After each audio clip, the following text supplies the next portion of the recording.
Hey everyone, hopefully you're having a good day. My name's Andy. My channel is Finding Value. Today we're going to go over our commodities update, technical analysis, our daily update. I'll give you my financial opinion. We're going to look at the dollar 10-year yield and go through a whole slew of commodities and precious metals. We'll go through some ETFs, get us an idea of what's going on in the markets. And the reason I stay at a high level here instead of diving too deep is because you can get a snapshot through the ETFs of how the whole sector is doing. So I'm covering larger amounts of sectors with fewer amount of companies to get you that snapshot of what I think is important for everyone to at least listen to, at least get my opinion. So let's dive in here. We'll start with the dollar. We got the dollar, the DXY. Again, this is the relative strength indicator at best. It's not an absolute strength. We do have buying pressure here where I think this DXY could head higher. We've got a bullish engulfing. We've got another bullish engulfing today, which usually resolves itself to the upside. Bigger picture view, we're up against this resistance line that's coming in a channel here. So we've got a couple of contact points all through here. We've hit it again and we've come on back. We may come up and tag this one last time before heading lower. That's a possibility there. Now, the 10-year yield, this thing is stuck between a resistance, a rock and a hard place, a resistance line and a support line. Zooming out here, we've got this resistance line that we're up against. We can see that big wick that came up and came back down lower. The big long-term view, we've got this blue support line. That's a massive trend line that provides support underneath us. So if we zoom in, there's that massive support line underneath us. There's that resistance line above us. And we've got some really big up candlesticks through here. We've got two of them. We've got less selling pressure in between. I think this will work its way higher. And a higher yield is indicative of people worried about inflation. And I know we've got a lot of people in the recession camp. If we were coming into recession, this would be diving down lower. It's not diving down lower. We're getting massive up candlesticks here where people are positioning away from bonds. Remember, this is yields, away from bonds. And this positioning that I am seeing here is not an indication of a recessionary crash. It's an indication that people are dumping bonds for something else. And we've got good support underneath us with that long-term support line. So I'm not necessarily in the camp that this recession is going to be some blowout recession because the bond market isn't telling me that that is necessarily the case. I don't see it in housing starts yet, and I don't see it in the inventory numbers in real estate. There's just too much data that isn't aligning yet for me to make the case that we're going to have some blowout recessionary, deflationary crash type movement. So I'm still looking at this. Now, here's the bonds, the price of the bonds. And I am also not convinced that this is convincing enough for me to be worried yet. We've had a large down move. We've got a little relief rally here. That rally, if that was something that was supposed to be a hard rally, this is a limp noodle rally here, guys. This is no buyers down here. It's super limp. And if we zoom in on the dailies, I think that this thing's almost done with. We're kind of squeezing up a little bit. We've popped out to the downside here. This looks like it wants to go lower. This to me looks like a fake out, and that all those recessionary bros are probably going to be wrong. And what I see here is large down movement. And when you have a consolidation period that is pointed upward like this and contracts like that, that's usually a continuation pattern to the downside to move lower. So I don't think this pullback's done yet. I think that interest rates or 10-year yield is going to go higher. I'm looking at the 20-year Treasury bond ETF. This looks like it wants to go lower, which means higher yields. So I'm not yet convinced, the bond market isn't convinced, that that this recession is going to be deflationary. So we could have a recession. It's probably going to be inflationary from what I can tell. And if it is going to be inflationary, we should be seeing strength in some of our inflationary commodities. Now, looking at the CRB, this thing is basically coming to a flat line.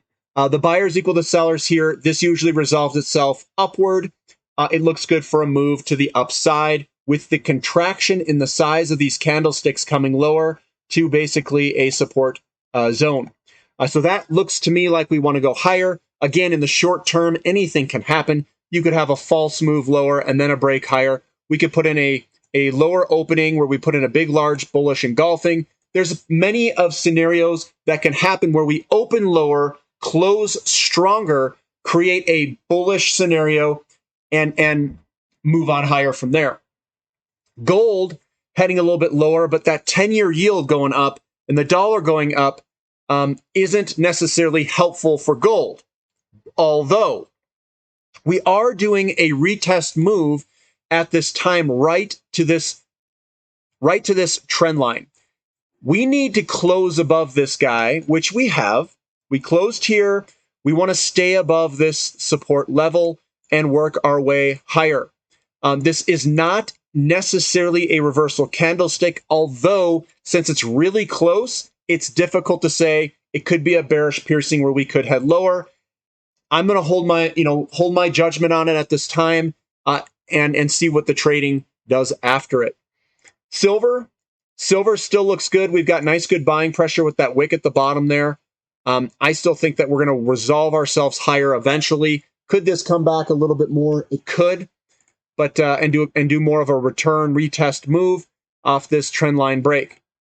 And then platinum has remained quite resilient. We are getting a little bit of these wicks at the top where we get a little bit of selling pressure. We've had wicks on the top all through here, but we want to break out of this trend line that's formed on the top. So we're on top of the pattern, which we want to get on top of that pattern as well. We've got two patterns here. We want to break out of here and get moving. But that's platinum there. XAU to gold ratio, we have broken the downtrend line. We're putting in a big bullish engulfing. This looks like it wants to go higher. So when looking at this, I still think gold, silver, platinum from a bullish perspective is going to move higher. I think the gold and silver miners are also setting up to outperform gold. So there are opportunities in the gold and silver mining companies at this time. Looking at SILJ has been moving sideways. We were a little bit lower, but we had momentum coming upwards.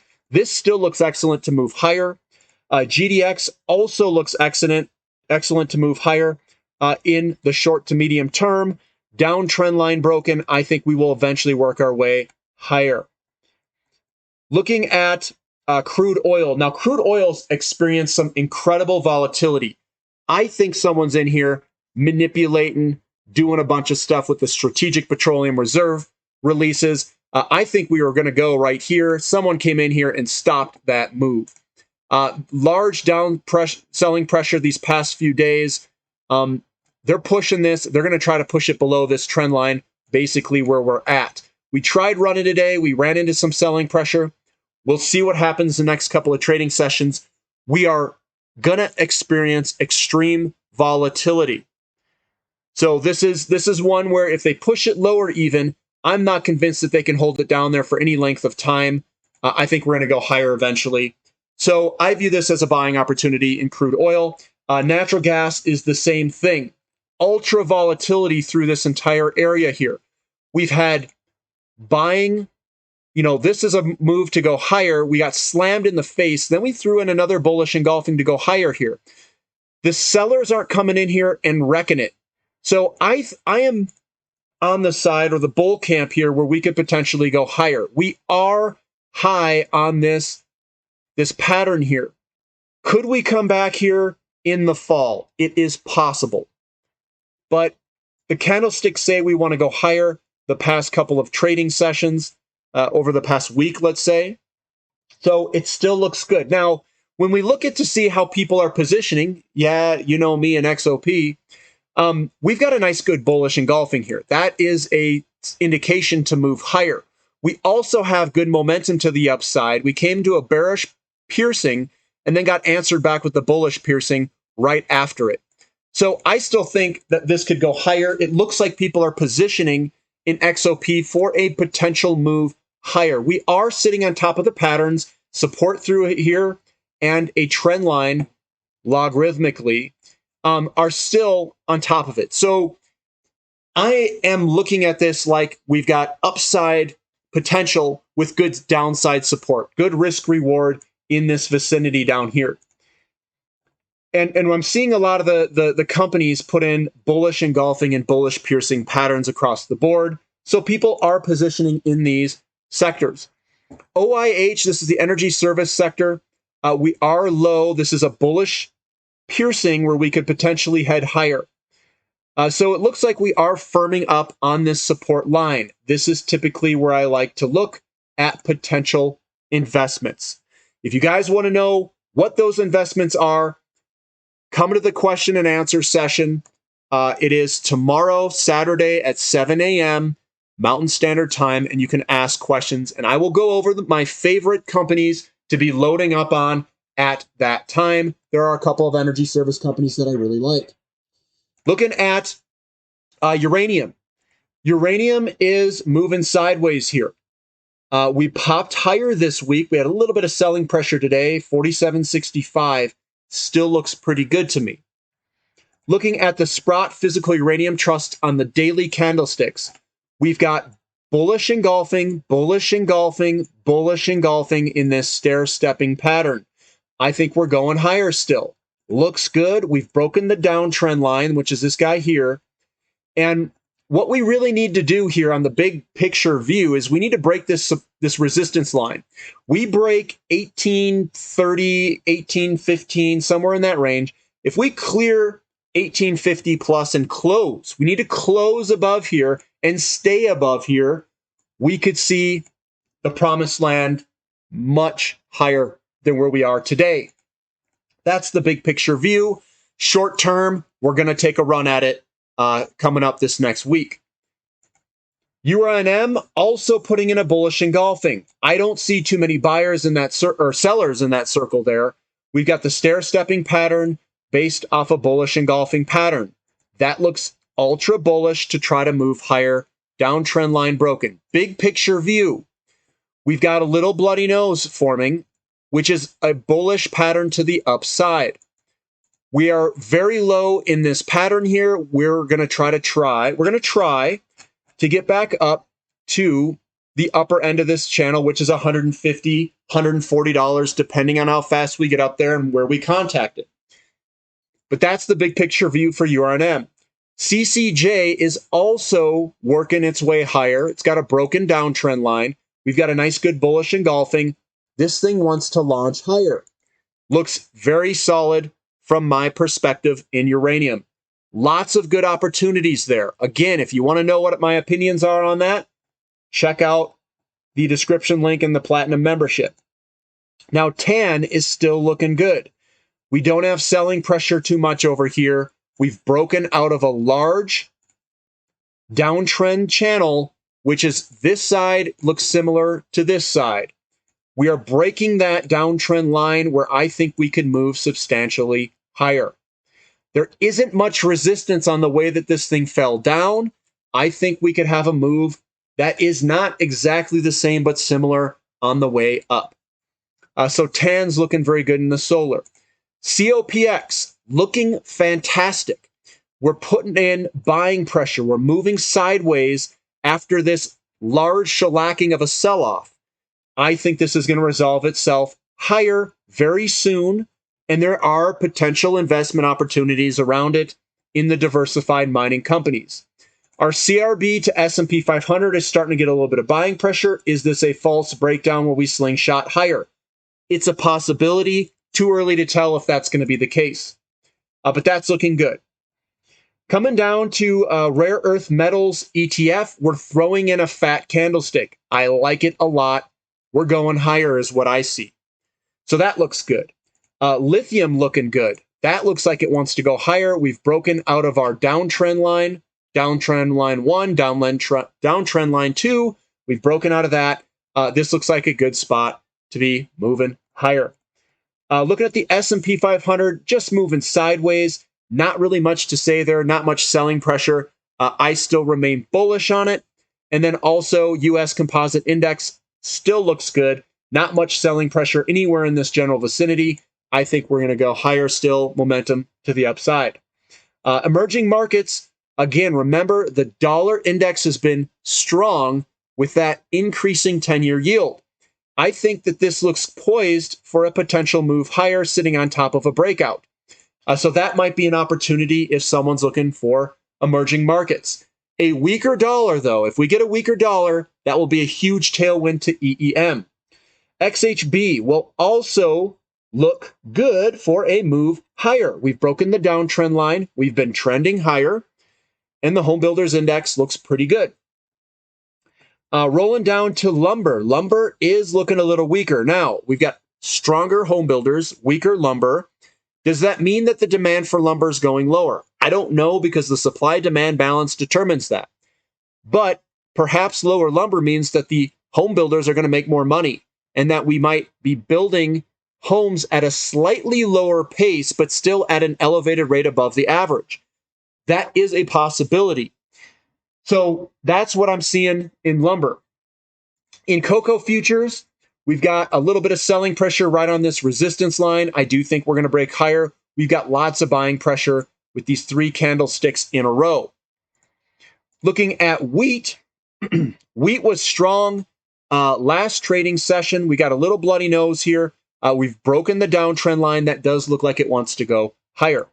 Soybeans also getting a little bloody nose. I think this was going to work its way higher in the short to medium term.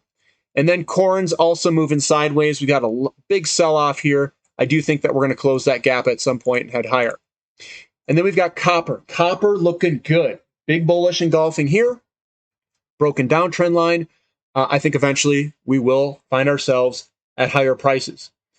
Looking at moving higher.